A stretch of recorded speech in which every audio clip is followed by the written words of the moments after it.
आप सभी का बहुत-बहुत स्वागत है आज के क्लास में। Welcome to my class. सबसे पहले अगर मैं अपने बारे में बात करूं तो my name is Vipin Negi.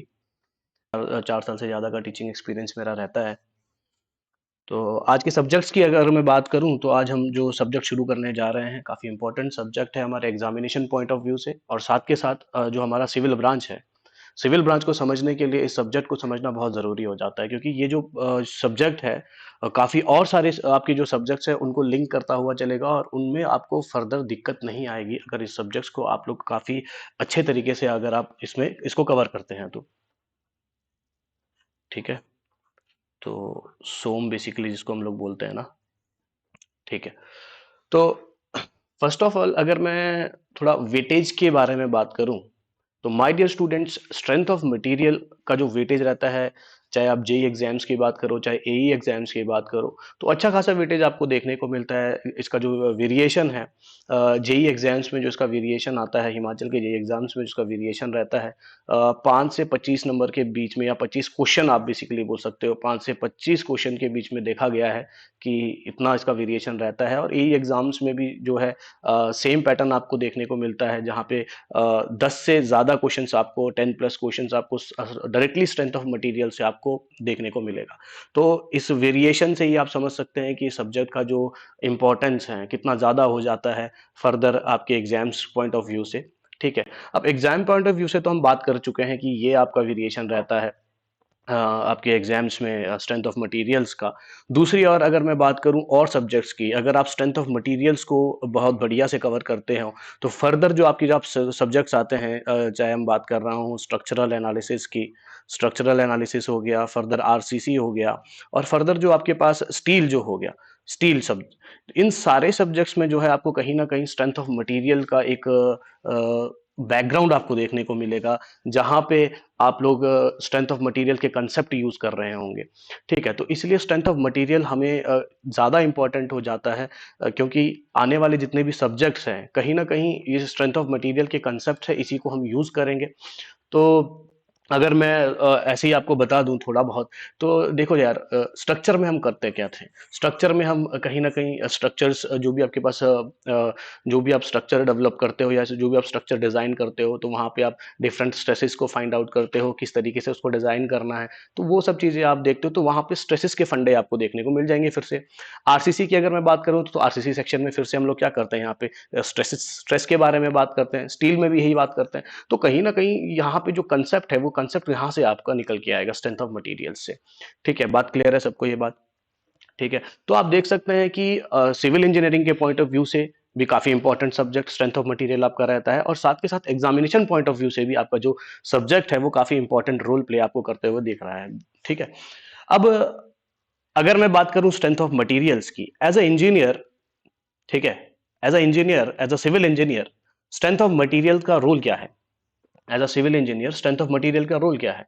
क्यों हमें सिविल इंजीनियरिंग में मटेरियल के स्ट्रेंथ को हमें पढ़ाया जा रहा है, और क्यों बोलता है हमारे को कि सिस्टम कि हमें स्ट्रेंथ ऑफ मटेरियल्स मालूम होना चाहिए?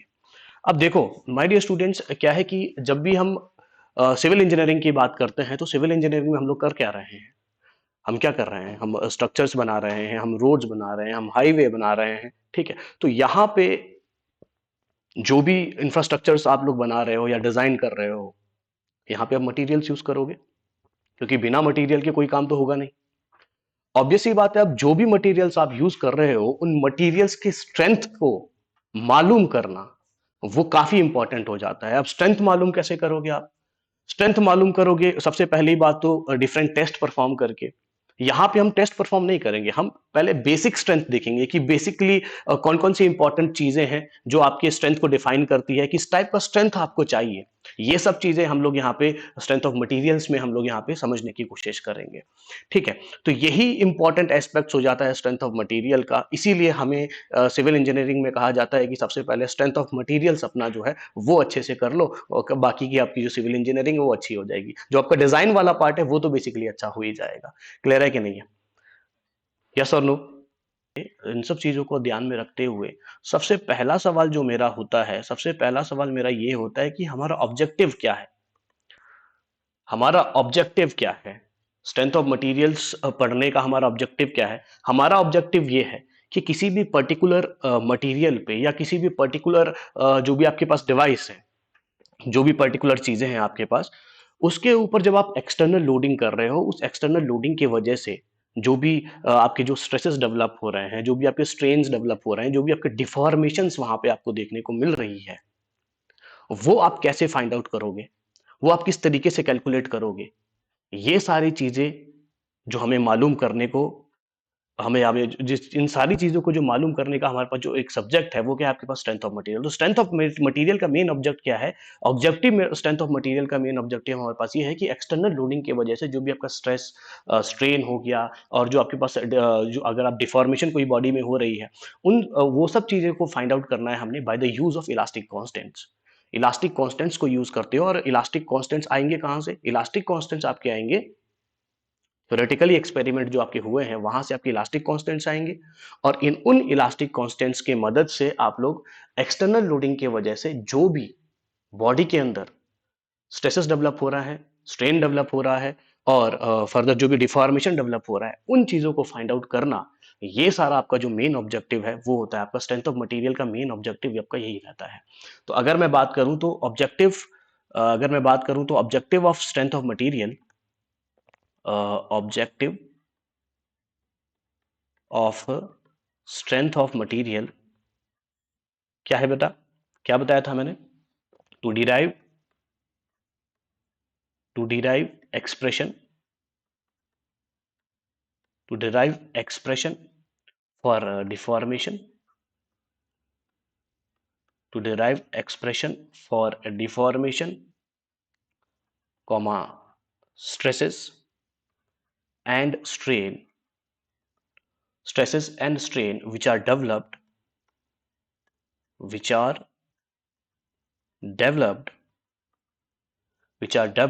under various loading condition, under various loading condition,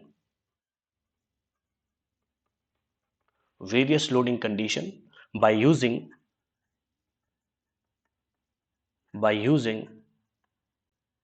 experimentally obtained elastic constant। तो मैंने क्या बोला, मैंने आपसे ये बोला कि स्ट्रेंथ ऑफ मटेरियल का हमारा मेन ऑब्जेक्टिव क्या है, हमारा मेन ऑब्जेक्टिव ये है कि हम यहाँ पे एक्सटर्नल लोडिंग की वजह से जो भी डिफॉर्मेशन आ रही है, जो भी स्ट्रेस स्ट्रेन डेवलप हो रहा है, उन सब चीजों के बारे में हम लोग यहाँ पे जानकारी लेंगे by the help of what बेटा, by the help of what, elastic constants. अब अभी हमें ये मालूम नहीं है इलास्टिक कांस्टेंट होते क्या है, अभी हमने इलास्टिक कांस्टेंट के बारे में नहीं देखा है, हमें मालूम भी नहीं है इलास्टिक कांस्टेंट क्या होते हैं। फर्दर आने वाले टाइम पे मैं आपको बताऊंगा इलास्टिक कांस्टेंट है क्या, किस तरीके से ये आ रहे हैं, और इनका यूज क्या है फर्दर। हम बात कर रहे थे स्ट्रेंथ ऑफ मटेरियल्स के ऑब्जेक्टिव के बारे में, ठीक है। चलिए, तो ये बात क्लियर है, ये बात क्लियर है कि हमें करना क्या है स्ट्रेंथ ऑफ मटेरियल में,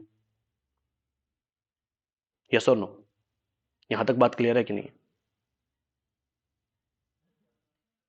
यस, ठीक।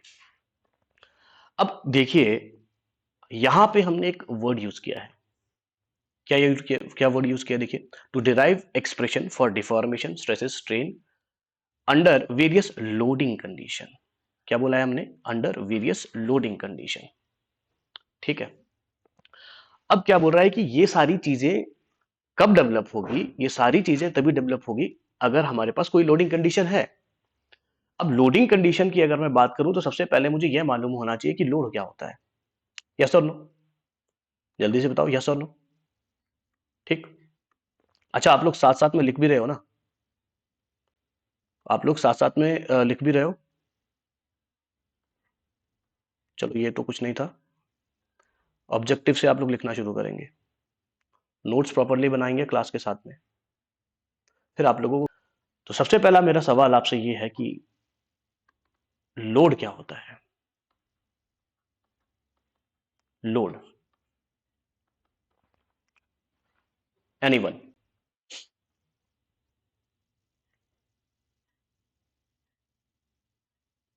यस, लोड क्या होता है?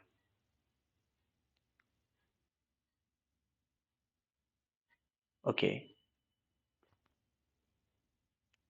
ये जरूरी है कि डिफॉर्मेशन ही करे? अगर डिफॉर्म नहीं कर रहा है तो? चलिए देखिए, कोई भी एक्सटर्नल फोर्सेस, कोई भी एक्सटर्नल फोर्सेस किसी एक पर्टिकुलर बॉडी पे अगर हम लगाएं, उसी को हम लोग लोड बोलते हैं। ठीक है कि नहीं है? A load may be defined as the combination of external forces acting on the body. कोई भी एक्सटर्नल फोर्स लगा रहे हैं बॉडी के ऊपर, उसको हम लोग लोड बोलते हैं। और अगर इसको मैं और प्रिसाइसली डिफाइन करने की कोशिश करूं, तो आप ये बोल सकते हैं कि एक्सटर्नल फोर्सेस जो भी आपका बॉडी के ऊपर एक्ट कर रहा है ड्यूरिंग इट्स फंक्शनैलिटी, मतलब जब भी आप उस पर्टिकुलर बॉडी के ऊपर लोड लगा रहे हो, तो उस वक्त पे क्या होना चाहिए, उस टाइम पे वो बॉडी आपका जो है फंक्शन भी करना चाहिए। मतलब उस जो पर्पस है उस पर्टिकुलर मटेरियल का या कुछ पर्टिकुलर बॉडी का जो मटीरियल पर्पस है, वो पर्पस भी आपको सेटिस्फाई होना चाहिए। फॉर एग्जाम्पल, मेरे पास अभी चेयर है जिसके ऊपर मैं बैठा हूं, ठीक है? जब मैं उठ जाऊंगा, तो मतलब मैं क्या हूं, इस चेयर के लिए एक लोड हूं, मैं इस चेयर के लिए एक लोड हूं। ठीक है कि नहीं? अब इसके और भी पार्ट्स हैं, ये जो पार्ट्स अगर मैं यहां से लिफ्ट हो जाता हूं, और भी पार्ट्स इससे जुड़े हुए हैं, ये लोड नहीं कराएंगे। ये सारे मिलके तो एक फंक्शन कर रहे हैं प्रॉपर चेयर का। ठीक है कि नहीं? बात समझ में आ रही है कि नहीं आ रही है?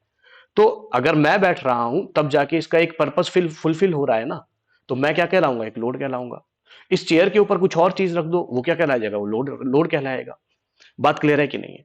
तो आप बोल सकते हैं कि एक्सटर्नल फोर्सेस, कोई भी एक्सटर्नल फोर्सेस या कपल, ठीक है, कोई भी एक्सटर्नल फोर्सेस या कपल जो बॉडी के ऊपर जो बॉडी के ऊपर आपने क्या लगाई है, लगाई, जो बॉडी के ऊपर आपने लगाई है ड्यूरिंग इट्स फंक्शनैलिटी, बॉडी आपको फंक्शन भी करना चाहिए। ठीक है कि नहीं है? तो that is called your load, उसको हम लोग लोड बोलते हैं। अब अगर मैं लोड की बात करूं, तो लोड को हम लोग किस तरीके से डिफाइन कर सकते हैं, किस तरीके से हम लोग क्लासिफाई कर सकते हैं? लोड की अगर मैं बात करूं, तो लोड को हम लोग किस तरीके से क्लासिफाई कर सकते हैं? लोड को हम लोग क्लासिफाई कर सकते हैं with respect to the what, cross section of the member, with respect to time and with respect to distribution. ठीक है, तो सबसे पहली बात मैंने आपको क्या बताई अभी? लोड। लोड मैंने क्या बोला? An external, an external force और couple, an external force or a couple which is acting which is acting which is acting on a component, which is acting on a component during its functionality, during its functionality, तो इसी को हम लोग क्या बोलते हैं बेटा? इसी को हम लोग लोड बोलते हैं। क्लियर है बात? क्लियर है बात? यस और नो? जल्दी से बताएंगे, बात क्लियर है बेटा?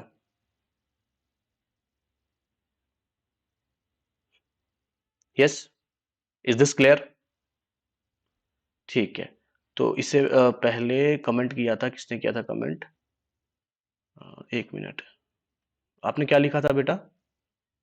किसने लिखा था ये? विनय ने लिखा था क्या, कि अजय ने? लोड के बारे में आपने कुछ लिखा था, डिफॉर्मेशन आपने लिखी थी उधर। ठीक है, अब डिफॉर्मेशन हो रहा है या नहीं हो रहा है, वो तो बॉडी के ऊपर डिपेंड कर जाएगा, वो हम बाद में समझेंगे कि डिफॉर्म, बॉडी डिफॉर्म कब होगी, कितना डिफॉर्म होगी। ठीक है कि नहीं? कोई भी एक्सटर्नल लोड, कोई भी एक्सटर्नल लोड, चाहे वो डिफॉर्मेशन आ भी रहा है या डिफॉर्मेशन नहीं भी आ रहा है, ठीक है, कोई भी एक्सटर्नल लोड किसी बॉडी के ऊपर अगर आप रखते हो, किसी कंपोनेंट के ऊपर अगर आप लगाते हो, उसी को हम लोग लोड कहते हैं। यहां तक बात क्लियर है? यहां तक बात क्लियर है? ठीक। तो अगर मैं लोड की बात करूं, तो फॉर एग्जांपल आप क्या बोल सकते हैं? Weight of a component with respect to another component, तो we can say that weight of component with respect to with respect to another component,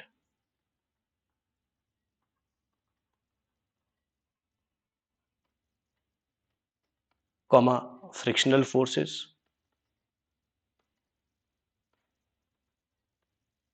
bending couple etcetera, bending couple etcetera. तो ये सारे आपके क्या हो जाते हैं बेटा, ये सारे आपके लोड के एग्जांपल्स हो जाते हैं। ठीक है, कोई वेट हो गया, ठीक है, फ्रिक्शनल फोर्सेस हो गए, this is also comes in the category of load, frictional load जिसको हम लोग बोल सकते हैं। कोई बेंडिंग कपल किसी बॉडी को रोटेट करने की कोशिश कर रहा है, तो वो भी क्या हो जाएगा आपका, वो भी आपका लोड हो जाएगा। क्लियर है कि नहीं है? यस और नो?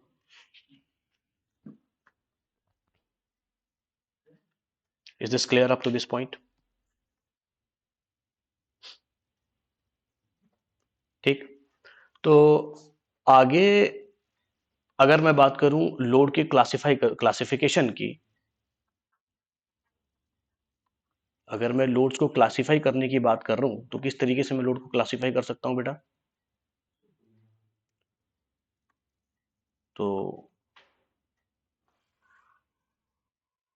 लोड को मैं तीन तरीके से क्लासिफाई कर सकता हूं। अब वो तीन तरीके कौन कौन से होंगे?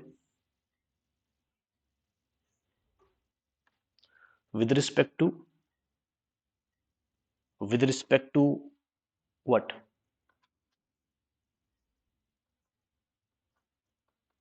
With respect to cross section of the member,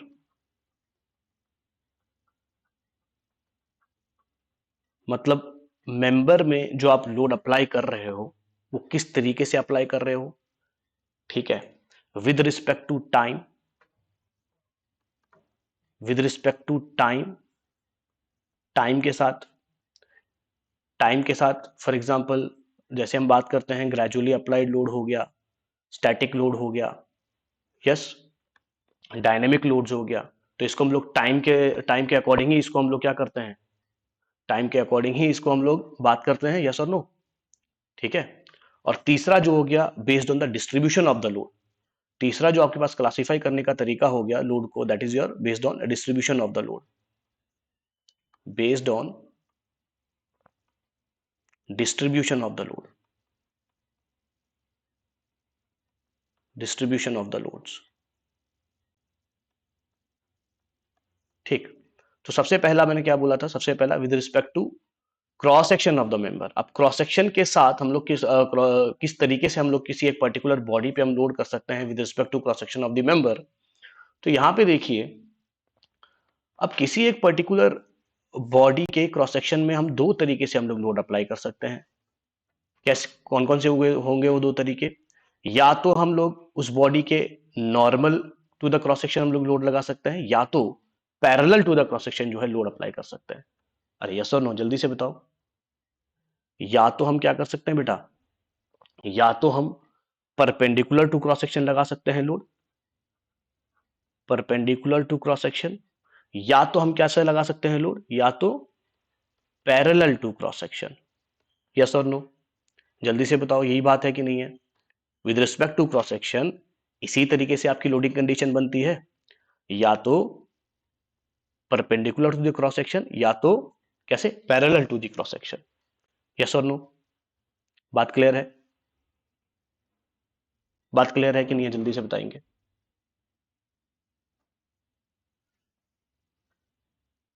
yes, ठीक, क्लियर है बात? हेलो,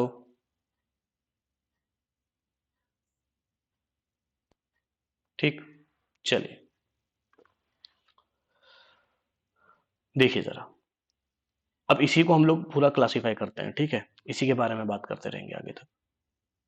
देखिए, अगर मैं perpendicular to the cross section load लगा रहा हूं, कैसे, perpendicular to the cross section अगर मैं लोड लगा रहा हूं, किसी क्रॉस सेक्शन के परपेंडिकुलर में अगर मैं लोड लगा रहा हूं, फॉर एग्जांपल वेट, ये मेरे पास बॉडी है, देखिए जरा, वेट, ये मेरे पास बॉडी है, क्लियर, ये मेरे पास बॉडी है, ये क्या है बॉडी का बेटा, ये बॉडी का cross sectional area.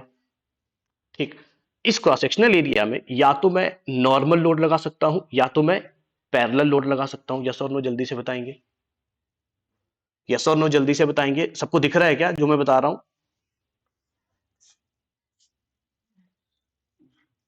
M I visible? ठीक है, देखिए ये बॉडी है मेरे पास, ये बॉडी है मेरे पास। इस बॉडी के या तो मैं नॉर्मल लोड लगा सकता हूं या तो मैं पैरेलल में लोड लगा सकता हूं। जल्दी से बताइए। ठीक है, ये जो क्रॉस सेक्शन है इसके नॉर्मल या तो पैरेलल लोड लगा सकता हूं, यस और नो? वीडियो लैग कर रहा है क्या? वीडियो लॉग लैग तो नहीं कर रहा है?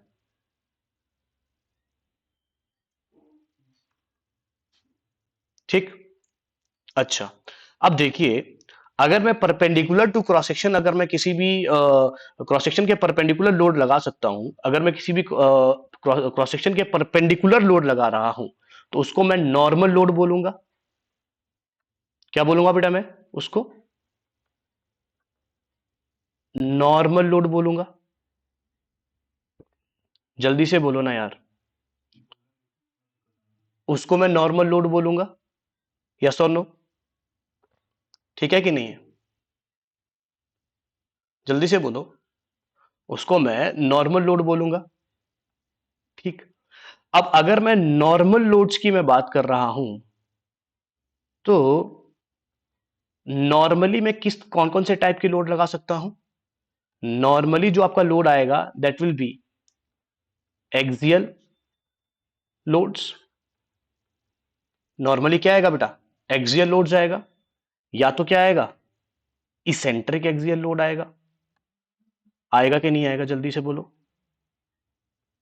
Eccentric axial load. जल्दी से बोलो ना यार। ये बात क्लियर हो रही है?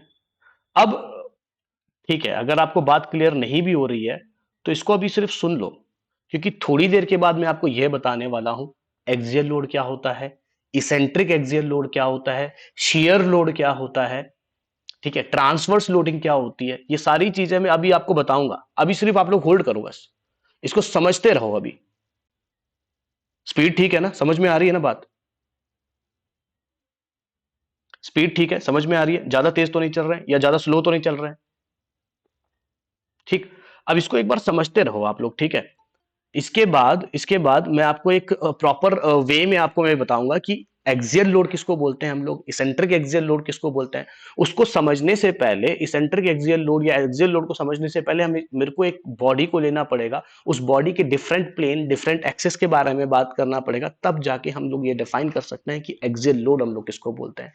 ठीक है, तो एक और चीज, अगर आपको अभी भी थोड़ी सी दिक्कत आ रही है तो ये ध्यान में रखो, एक्सियल लोड हम किसको बोलते हैं? अलोंग द लॉन्गिट्यूडनल एक्सिस जो भी आपका लोड लगता है उसको हम लोग एक्सियल लोड बोलते हैं। इसको सिर्फ इतना सुन लो अभी, सिर्फ इतना सुन लो, जो भी अलोंग द लॉन्गिट्यूडनल एक्सिस आपका लोड लगता है उसको हम लोग एक्सियल लोड बोलते हैं। और लॉन्गिट्यूडनल एक्सिस के जो इसेंट्रिक लोड लगता है या लॉन्गिट्यूडनल एक्सिस के कुछ दूरी पे अगर कोई लोड लग रहा है उसको हम लोग बोलेंगे इसेंट्रिक एक्सियल लोड। ठीक। देखिए, अब मैं क्या बोलता हूं कि ये जो आपके पास एक्सियल लोड है और इसेंट्रिक एक्सियल लोड है, इसके दो नेचर होते हैं। दोनों के दो नेचर होते हैं। कौन से दो नेचर होते हैं बेटा? कौन से दो नेचर होते हैं? ये दोनों लोड या तो क्या होता है बेटा, या तो टेंसाइल लग सकता है या तो कंप्रेसिव लग सकता है। मतलब एक्सियल टेंसाइल लोड और और axial compressive load, you can say that. और क्या बोल सकते हैं आप? Axial eccentric load. ठीक है, ठीक है, क्या बोल सकते हैं और आप? टेंसाइल इसेंट्रिक एक्सियल लोड और कंप्रेसिव इसेंट्रिक एक्सियल लोड। तो दोनों का नेचर दो टाइप का होता है, या तो ये टेंसाइल लोड होते हैं, या तो ये दोनों टेंसाइल लोड होते हैं, या तो ये लोग दोनों कौन से होते हैं बेटा? कंप्रेसिव लोड्स होते हैं। कंप्रेसिव लोड्स होते हैं। Is this clear? अब देखिए, तो हमने यहां पे लोड को जो हमने डिफाइन किया with respect to cross section of the member, cross section के हिसाब से मैं किसी भी बॉडी के क्रॉस सेक्शन पे या तो perpendicular to the cross section load लगा सकता हूं या तो parallel to the cross section load लगा सकता हूं। गेटिंग और नॉट? अगर मैं perpendicular to cross section load लगा रहा हूं, उस लोड को मैं क्या बोलता हूं बेटा? उस लोड को मैं नॉर्मल लोड बोलता हूं। क्लियर है कि नहीं है? नॉर्मल लोड के दो नेचर होते हैं या दो तरीके होते हैं, या तो वो नॉर्मल एक्सियल लोड होगा या तो वो नॉर्मल इसेंट्रिक एक्सियल लोड होगा। और अगर मैं इनके नेचर की बात करूं, दोनों का नेचर कैसा होता है, टेंसाइल भी हो सकता है और कंप्रेसिव भी हो सकता है, टेंसाइल भी हो सकता है और कंप्रेसिव भी हो सकता है। Is this clear? बेटा जब तक ये सब बातें क्लियर नहीं होगी तब तक स्ट्रेंथ ऑफ मटेरियल के क्वेश्चंस जो प्रॉब्लम्स है वो आपको समझ में नहीं आएगी। वो क्वेश्चन में बोलेगा नॉर्मल इसेंट्रिक एक्सियल लोड लगा रहा हूं, अगर वो लोड शो नहीं करेगा, मान लो डायग्राम शो नहीं करता है, लैंग्वेज में बोल देता है कि नॉर्मल एक्सियल एसेंट्रिक लोड मैं आपको दे ये लगा रहे हैं इस बॉडी के ऊपर, इतना इसेंट्रिसिटी है, तो बताइए क्या अगर आपसे पूछेगा मोमेंट पूछ लेगा या आपसे पूछ लेगा कि स्ट्रेसेस कितना डेवलप हो रहा है, तो सबसे पहले तो आप ये जो आपके पास लाइंस आएगी उसी में आप कंफ्यूज हो जाएंगे कि ये नॉर्मल एक्सियल एसेंट्रिक लोड ये क्या है। तो ये सारी चीजें तभी तो मैं बता रहा हूं, जब तक आपका लोड के बारे में आपको मालूम नहीं पड़ेगा तब तक आप उस लोड से डेवलप होने वाले स्ट्रेसेस, स्ट्रेन्स और जो भी आपकी डिफॉर्मेशन होंगी वो आप नहीं बता पाएंगे। तो इसलिए मैंने लोडिंग कंडीशन को पकड़ा और लोडिंग कंडीशन को पकड़ने के बाद मैंने लोड के बारे में आपको बताना शुरू किया है। जब तक आप लोड और लोड से रिलेटेड चीजें क्लियर नहीं होती है तब तक आप बेटा स्ट्रेंथ ऑफ मटेरियल में आगे आपके प्रॉब्लम्स आपको क्लियर नहीं होंगी। ठीक है, माइट बी ये जो टॉपिक है कि कुछ लोगों के लिए बोरिंग लग रहा होगा क्योंकि काफी लोगों को ये मालूम होगा, ठीक है, बट सुन लो एक बारी क्योंकि ये सब चीजें आपको काफी काम आएगी। In the end of the class you will realise that कि आज का जो क्लास थी वो काफी आपको प्रोडक्टिव लगेगी। ठीक है, शुरू में होता है कोई भी चीज हम जब स्टार्ट करते हैं ना, ये लगता है कि ठीक है थोड़ा सा बोरिंग है या आसान है चीजें, तो इन बीच में आपको कुछ चीजें ऐसी भी मिलेगी जो आपको मालूम नहीं होगी। तो स्टे कनेक्टेड, पेशेंस पेशेंस पहले रखो। जो भी चीजें यहाँ पे आपको बताई जाएगी, कोई भी चीज आपको ऐसा नहीं होगा कि जो आपका टाइम बर्बाद करने वाला बात यहाँ पे नहीं होने वाला है। ठीक, चलिए ये तो हो गई बात। तो यहां तक बात क्लियर है। क्रॉस सेक्शन के परपेंडिकुलर अगर मैं लोड लगा रहा हूं तो वो नॉर्मल लोड होगा। नॉर्मल लोड एक्सियल और इसेंट्रिक हो सकता है और दोनों का नेचर टेंसाइल और कंप्रेसिव कोई भी हो सकता है। हाँ जी, यहां तक बात क्लियर है, जल्दी से बताएंगे। ठीक, अब देखिए, अब मैंने एक और बात यहां पे लिखी है। किसी भी मेंबर किसी भी मेंबर पे उसके क्रॉस सेक्शन पे अगर मैं पैरेलल लोड लगाऊंगा तो उस लोड को मैं क्या बोलूंगा? परपेंडिकुलर लगाऊंगा तो नॉर्मल लोड, और अगर मैं पैरेलल लोड लगाऊंगा तो उसको क्या बोलूंगा बेटा? That is called your shear load. क्या बोलेंगे इसको हम लोग? क्या बोलेंगे इसको हम लोग? Shear load. तो सर इसका मतलब क्या हुआ? तो सर इसका मतलब ये हुआ, अगर किसी भी प्लेन के पैरेलल अगर आप लोड लगा रहे हो तो उसको शियर लोड बोलेंगे। उसके वजह से जो भी स्ट्रेसेस डेवलप होगा that will be called your shear stresses. समझ में आ रहा है? नॉर्मल लोड की वजह से जो भी स्ट्रेस डेवलप होगा नॉर्मल स्ट्रेस, शियर लोडिंग की वजह से जो भी स्ट्रेस डेवलप होगा वो शियर स्ट्रेस है। अब शियर स्ट्रेस आपका डेवलप कैसे होगा? अगर किसी प्लेन पे, मान लो ये प्लेन है आपका, ये प्लेन के पैरेलल में अगर आप लोड लगा रहे हो तो इसको हम लोग शियर लोड बोलेंगे। अगर यहाँ पे दो प्लेन होते हैं, इस तरीके से दो प्लेन होते हैं, अगर ये वाले प्लेन के ऊपर मैं लोड लगा रहा हूं तो ये वाला जो प्लेन है ये दूसरे प्लेन के साथ क्या करने की कोशिश करेगा बेटा? शेयर करने की कोशिश करेगा। और जो भी स्ट्रेस डेवलप होगा वो क्या होगा बेटा? शेयर डेवलप होगा। क्लियर है कि नहीं है? सही बात है कि नहीं? जल्दी से बताओ यार। तो हम ऐसे ऐसे करते हैं, जब हमें ठंड लगती है तो क्या कर रहे हैं हम? शेयर। समझ में आ रहा है? एक प्लेन को दूसरे प्लेन के रिस्पेक्ट में हम लोग क्या कर रहे हैं बेटा? इस तरीके से मूव कर रहे हैं, तो that is called your share. जल्दी से बताओ बात क्लियर है कि नहीं है? ठीक, तो पैरेलल टू क्रॉस सेक्शन कोई भी लोड लगा रहा हूं that is called your share load. समझ में आ रहा है कि नहीं आ रहा है? तो शेयर लोड, यस और नो? ठीक, तो अगर मैं शेयर लोड की बात करूं तो शेयर लोड को मैं दो तरीके से इसको क्लासिफाई कर सकता हूं या दो नाम में इसको दे सकता हूं। That is transverse shear load और eccentric transverse shear load. Transverse shear load, क्या बोला मैंने? Transverse shear load, or you can say that eccentric transverse shear load। ठीक, अब मैं इसको ट्रांसवर्स shear लोड क्यों बोल रहा हूं? अब मैं इसको ट्रांसवर्स shear लोड क्यों बोल रहा हूं ये मैं आपको थोड़ी देर में बताऊंगा। ठीक, क्योंकि ये अलोंग दी ट्रांसवर्स एक्सेस लग रहा है, क्योंकि ये अलोंग दी ट्रांसवर्स एक्सेस लग रहा है, तो इसीलिए इसको हम लोग ट्रांसवर्स शियर लोड बोलेंगे। समझ में आ रहा है कि नहीं आ रहा? अगर नहीं आ रहा है तो कोई दिक्कत नहीं है, थोड़ी देर बाद हम फिर बताएंगे आपको। ठीक, थोड़ी देर के बाद मुझे पूरा समझना है। क्या समझना है मुझे? ट्रांसवर्स एक्सेस क्या होता है, लॉन्गिट्यूडिनल एक्सेस क्या होता है, पोलर एक्सेस क्या होता है, वर्टिकल एक्सेस क्या होता है, ये सारी चीजें अगर आप समझ गए जाएंगे ना, तो उसके बाद लोडिंग कंडीशन या कोई भी अगर आपको लैंग्वेज में क्वेश्चन बता देगा तो लैंग्वेज में आप पूरा आपका एक पिक्चर डेवलप हो जाएगा कि हाँ ये इस टाइप का ये क्वेश्चन, इस टाइप का ये लोडिंग कंडीशन की बात कर रहा है। तो इसीलिए स्ट्रेंथ ऑफ मटेरियल में जब तक आपको ये समझ नहीं आएगा तब तक बहुत मुश्किल हो जाएगा अगर आप इसके बगैर आगे स्ट्रेंथ ऑफ मटेरियल्स को चलाने की कोशिश करेंगे तो। ठीक है, तो अच्छा, जो भी ये मैंने स्लाइड बनाया है यहाँ पे जो भी मैं लिख रहा हूँ, तो एक काम करना, अगर आप कॉपी पे लिख रहे हो ना बेटा, कॉपी पे लिख रहे हो तो कॉपी को कैसे कर दो आप लोग, लैंडस्केप मोड होता है ना, जैसे इस तरीके से। ठीक है, इस तरीके से आपने बनाना है। समझ में आ रहा है कि नहीं आ रहा है? लैंडस्केप मोड पे ले आओ कॉपी को, फिर लिख लो लोड्स, फिर इस तरीके से क्लासीफाई करो, एक ही पेज पे आना चाहिए। फिर आपको मजा आएगा बाद में जब आप लोग रिवाइज कर रहे होंगे, तो आसानी से हो जाएगा। कहने की बात ये है मेरी। क्लियर है सर? Yes everyone?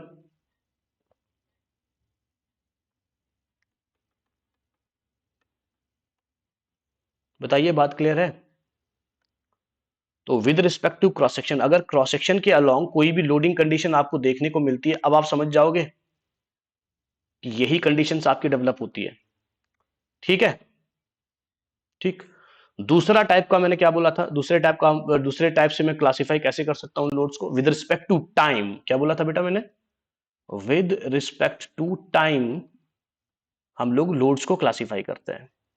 अब विद रिस्पेक्ट टू टाइम में अगर मैं बात करूं तो मेरे पास दो टाइप के लोड हो जाते हैं। With respect to time my dear students, मेरे पास दो टाइप के लोड हो जाते हैं। एक होता है आपका स्टैटिक लोड और एक होता है आपके पास क्या, डायनेमिक लोड्स। एक होता है आपके पास स्टैटिक लोड, दूसरा डायनेमिक लोड। स्टैटिक लोड और एक हो जाता है आपके पास क्या बेटा, डायनेमिक लोड। ठीक, स्टैटिक मतलब रुका हुआ, डायनेमिक मतलब टाइम के साथ क्या होगा बेटा, चेंज होगा। यही बात है कि नहीं है? यस और नो, यही बात है कि नहीं है? जल्दी से बताएंगे, यही बात है कि नहीं है? स्टैटिक और डायनेमिक। ठीक, फर्दर में अगर इसको आगे ले जाऊं तो स्टैटिक के आपके दो पार्ट हो जाते हैं। स्टैटिक लोड मैं दो टाइप के लोड को बोल सकता हूं, किस किस को बेटा? एक तो होगी आपके पास dead load. Dead load obvious ही बात है, डेड लोड तो बिल्कुल दिखता है ना, टाइम के साथ चेंज नहीं होगा। स्टैटिक लोड रुका हुआ लोड। और एक और ऐसा लोड है जो स्टैटिक लोड के अंदर होता है, that is your gradually applied load. क्या होता है बेटा? Gradually applied load. Gradually applied load मतलब धीरे धीरे अगर आप किसी लोडिंग कंडीशन में आप लोग लोड को इंक्रीज कर रहे हो तो that is comes in the category of gradually applied load. और ग्रेजुअली अप्लाइड लोड बहुत ध्यान से रखना बेटा, ग्रेजुअली अप्लाइड लोड आपका स्टैटिक लोड कंडीशन में आता है। ठीक है, वो डायनेमिक में नहीं आता है। Static gradually applied load. Yes और नो, ये बात क्लियर हो गई? ये बात क्लियर हो गई? ठीक, और अगर मैं जल्दी से बताओ, यहां तक बात क्लियर है? ठीक है हिमानी, वेरी गुड। ठीक है, यहां तक बात क्लियर है। यस, ठीक। ये तो हो गया आपके पास स्टैटिक लोड। डेड लोड और ग्रेजुअली अप्लाइड लोड आपके स्टैटिक लोड में आते हैं। ठीक है जी, बात क्लियर है? ठीक। अब डायनेमिक में अगर मैं बात करूं तो डायनेमिक में मेरे पास दो टाइप की लोडिंग कंडीशन आती है। कौन कौन सी? एक होती है आपके पास इंपैक्ट लोड। ठीक, एक होती है आपके पास इंपैक्ट लोड। इंपैक्ट लोड को आप लोग क्या बोल सकते हैं? इंपैक्ट लोड को आप लोग सडनली अप्लाइड लोड भी बोल सकते हैं या शॉक भी आपको लोग बोल सकते हैं। ठीक है, इंपैक्ट लोड। और दूसरा जो आ गया मेरे पास that is your fatigue loads. Fatigue loads.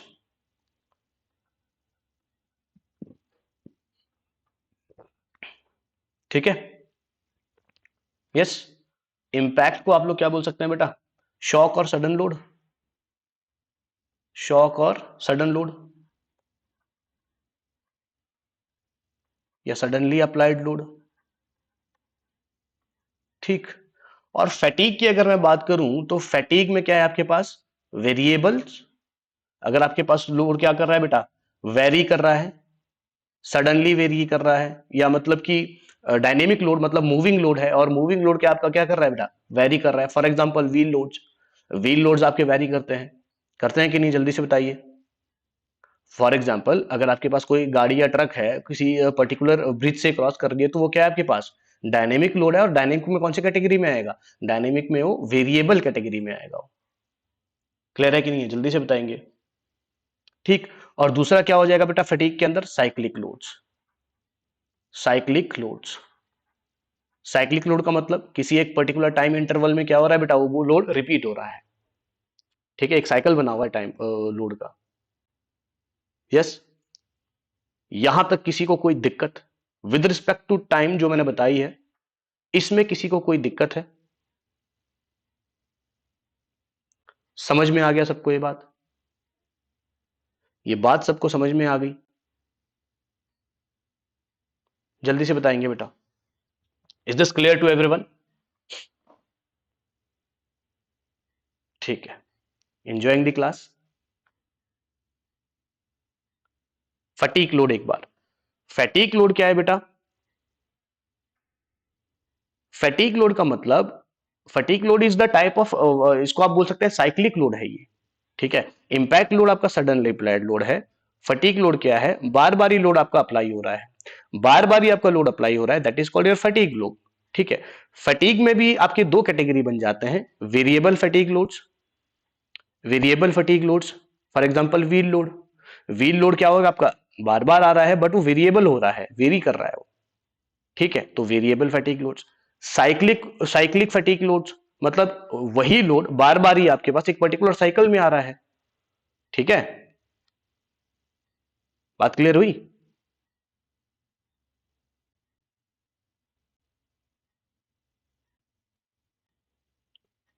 बात क्लियर हुई? ठीक है, ये सवाल किसने पूछा था, फैटिग लोड?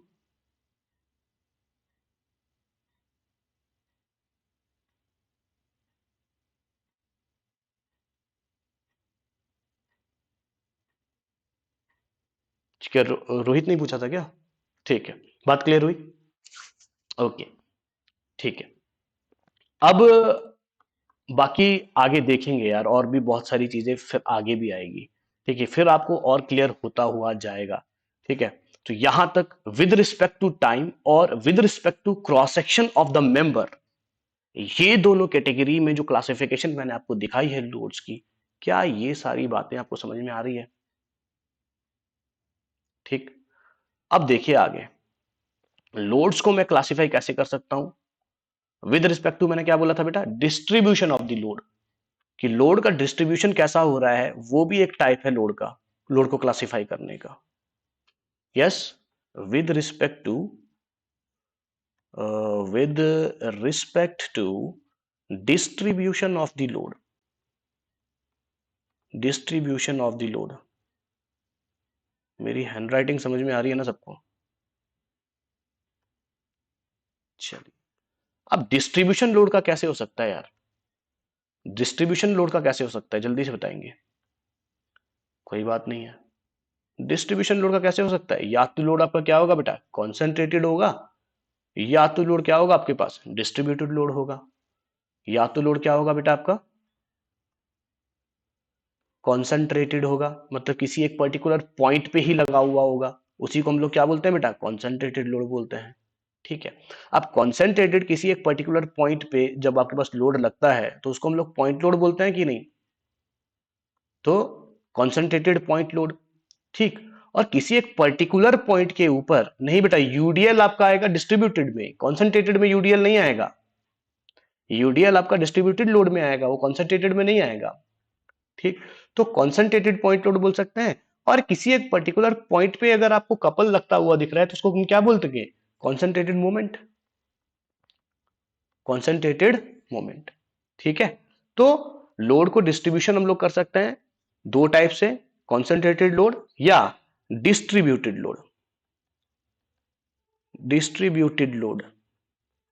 अब डिस्ट्रीब्यूटेड लोड की अगर मैं बात करूं तो my dear students, distributed loads की अगर मैं बात करूं तो my dear students, we have different types of distribution of the loads. कौन कौन से? UDL, uniformly distributed load, yes, UDM, uniformly distributed moments, और UVL, uniformly varying load, uniformly varying load. तो मेरे पास यूडीएल हो जाता है, यूडीएल यूनिफॉर्मली डिस्ट्रीब्यूटेड, जिसको आप लोग कैसे करते हो बेटा? इस तरीके से हम लोग दिखाते हैं इसको, that is your UDL. UDM मतलब किसी एक पर्टिकुलर स्पैन के ऊपर क्या हो रहा है बेटा? मोमेंट लगा हुआ है, तो ये आपका क्या हो जाएगा? Uniformly distributed moment. सबका सबका जो आपके पास मैग्नीट्यूड है वो कितना है बेटा? एम एम एम, ठीक। और यूवीएल क्या हो रहा है? Uniformly varying load. For example this type of loading is called your what बेटा? Uniformly varying load. तो विद रिस्पेक्ट टू डिस्ट्रीब्यूशन मेरे पास दो टाइप के लोड हो जाते हैं, कॉन्सेंट्रेटेड लोड और डिस्ट्रीब्यूटेड लोड। कॉन्सेंट्रेटेड आपका पॉइंट लोड भी हो सकता है, कॉन्सेंट्रेटेड आपका मोमेंट भी हो सकता है। क्लियर? डिस्ट्रीब्यूटेड लोड फर्दर मेरे पास तीन टाइप से मैं लोड को डिस्ट्रीब्यूट करता हूं। यूनिफॉर्मली लोड को डिस्ट्रीब्यूट करूंगा, यूनिफॉर्मली मोमेंट को भी डिस्ट्रीब्यूट कर सकते हैं हम लोग, और लोड को हम लोग जो यूनिफॉर्मली वेरी है वो भी हम लोग इस तरीके से लोड को हम लोग प्लेस कर सकते हैं। तो मेरे पास डिस्ट्रीब्यूटेड लोड तीन टाइप के होते हैं, uniformly distributed load, uniformly distributed moments, और यूनिफॉर्मली वेरिंग लोड। तो ये आपके पास डिस्ट्रीब्यूटेड लोड होते हैं। तो इस तरीके से हम लोग लोड को डिस्ट्रीब्यूट कर सकते हैं। तो यहां से माय डियर स्टूडेंट्स जो लोड का एक फंडा था, या जो लोड्स की हमारे पास लोड के बारे में जो जानकारी थी वो क्लियर हो जाती है इस पूरे टेबल से, पूरे चार्ट से। जो मैंने एक चार्ट टाइप आपके लिए बनाया है, तो यहां से पूरी जानकारी आपको मिल रही है। यस और नो? बिल्कुल बताएंगे मेरे को, जल्दी से बताओ, यहां से पूरी जानकारी मिल रही है सबको? तो अभी तक हमने क्या समझा? अभी तक हमने यह समझा स्ट्रेंथ ऑफ मटेरियल का ऑब्जेक्टिव क्या है। स्ट्रेंथ ऑफ मटेरियल का ऑब्जेक्टिव हमारा ये है कि एक्सटर्नल लोडिंग कंडीशन, जो भी आप एक्सटर्नल लोडिंग कंडीशन में जो भी आपके स्ट्रेसेस, स्ट्रेन और डिफॉर्मेशन डेवलप हो रहे हैं, उन सब चीजों को मुझे फाइंड आउट करना है with the help of experimentally derived elastic constants. ठीक, वहां पे मैंने एक शब्द पकड़ा था, लोडिंग कंडीशन। लोडिंग कंडीशन के बाद मैंने ये देखा कि लोड्स क्या होता है। लोड क्या होता है? कोई भी एक्सटर्नल एक्सटर्नल फोर्स या एक्सटर्नल कपल किसी एक पर्टिकुलर कंपोनेंट के ऊपर लगा हो during its functionality, that is called your loads. अब लोड्स की क्लासिफिकेशन की बात करूं तो तीन टाइप से मैं क्लासिफाई कर सकता हूं, with respect to cross section of the member, with respect to time, and with respect to distribution of the load. With respect to cross section मैं लोड को क्लासिफाई कर सकता हूं कैसे? कहने का मतलब यह है कि with respect to cross section, या तो मैं किसी क्रॉस सेक्शन के परपेंडिकुलर में लोड लगा सकता हूं, या तो उसके पैरेलल में लोड लगा सकता हूं। परपेंडिकुलर में अगर मैं लोड लगा रहा हूं उसको नॉर्मल लोड बोलूंगा, पैरेलल में लगा रहा हूं तो उसको मैं शियर लोड बोलूंगा। क्लियर है बात? यस और नो? नॉर्मल लोड एक्सियल और इसेंट्रिक एक्सियल दोनों होंगे। एक्सियल मैंने क्या बताया था? एक चीज मैंने आपको बताया था कि लॉन्गिट्यूडनल एक्सिस के अलाउंग कोई भी लोड लग रहा है तो एक्सियल लोड हो जाएगा। अगर लॉन्गिट्यूडनल एक्सिस से थोड़ा दूर लग रहा है तो वो इसेंट्रिक एक्सियल लोड हो जाएगा। ठीक, दोनों का नेचर टेंसाइल और कंप्रेसिव कुछ भी हो सकता है, डिपेंड करता है आप लोड कौन सा लगा रहे हो, कंप्रेसिव लोड लगा रहे हो या टेंसाइल लोड लगा रहे हो। ठीक, विद रिस्पेक्ट टू टाइम मेरे पास दो टाइप के लोड हो जाते हैं बेटा, स्टैटिक लोड और डायनेमिक लोड। स्टैटिक मतलब रुका हुआ, इसमें दो लोड आ जाते हैं मेरे पास, ध्यान में रखना, ये बहुत इंपॉर्टेंट चीज है। डेड लोड और ग्रेजुअली अप्लाइड लोड, ये दोनों क्या आ जाते हैं बेटा? स्टैटिक के कैटेगरी में आ जाते हैं। और इंपैक्ट लोड और फटीग लोड डायनेमिक की कैटेगरी में आ जाते हैं। क्लियर है बात? फटीग के भी फर्दर दो टाइप, वेरिएबल और साइक्लिक। ठीक, फर्दर डिस्ट्रीब्यूशन के हिसाब से लोड को मैं क्लासिफाई कर सकता हूं कैसे? कंसंट्रेटेड लोड और डिस्ट्रीब्यूटेड लोड। कंसंट्रेटेड आपका पॉइंट भी हो सकता है, पॉइंट लोड भी हो सकता है, और कंसंट्रेटेड आपका मूवमेंट भी हो सकता है। किसी एक पर्टिकुलर पॉइंट पे आपने देखा होगा, अगर थोड़ा बहुत याद हो तो, अगर कभी देखा हो तो किसी एक पर्टिकुलर पॉइंट पे मुझे मूवमेंट लगा के मिलता है, ऐसा मिलता है ना, तो इसी को बोलूंगा मैं कॉन्सेंट्रेटेड मूवमेंट, पॉइंट बी पे। समझ में आ रहा है? तो कॉन्सेंट्रेटेड मूवमेंट भी आपका होता है। ठीक, समझ में आ रहा है? बताइए क्लियर है कि नहीं है? ठीक, अब दूसरी ओर डिस्ट्रीब्यूटेड लोड, तो लोड को डिस्ट्रीब्यूशन में कैसे कर सकता हूं? यूनिफॉर्मली, यूनिफॉर्मली और वेरिंग लोड भी कर सकता हूं, और फर्दर मोमेंट को भी मैं यूनिफॉर्मली डिस्ट्रीब्यूट कर सकता हूं। तो these are the distribution of the loads. तो लोड्स के बारे में सारी जानकारी आपको मिल गई? यस और नो? फटाफट से बताओ। फटाफट से बताएंगे। यहां तक किसी को कोई डाउट? यहां तक किसी को कोई डाउट? कोई भी चीज अगर आपको समझ में नहीं आई, कोई भी चीज अगर आप रिपीट करवाना चाहते हो तो आप करवा सकते हो।